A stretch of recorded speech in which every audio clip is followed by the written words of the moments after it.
Hello, my name is Maria Ortero, and today I will be talking about a topic that is controversial, especially between us millennials.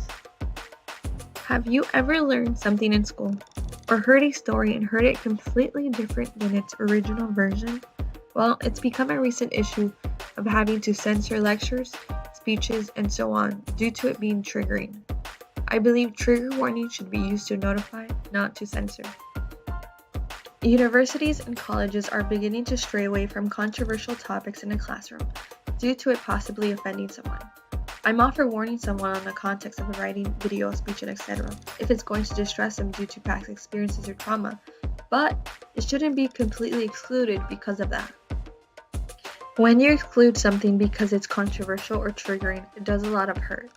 For example, if someone wants to give a controversial speech, they should provide a trigger warning to what may cause distress, but they should also be able to not censor themselves. But when you do, it suppresses their First Amendment rights to freedom of speech and expression. When I think of this, I'm led back to memories of being at the African American Museum in Washington, D.C.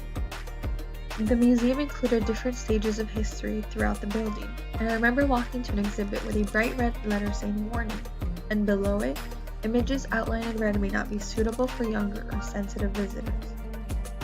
This essentially is a trigger warning, but it was not censored to the audience but notified them to what they can expect. If the museum were to censor, it would also take away from the history that we have the right to know about. The pictures were gruesome, but it gave you a chance to learn from it and also to avoid it if it would bother you.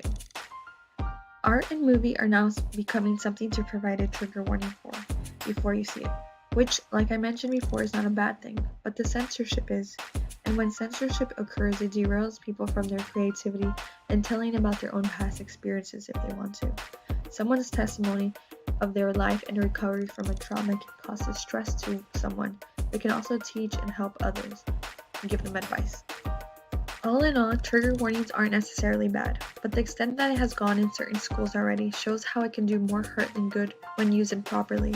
I hope this brings an awareness to the importance of properly using trigger warnings and knowing the rights of freedom of speech, expression, and academic, because trigger warning is not used to censor, but to notify.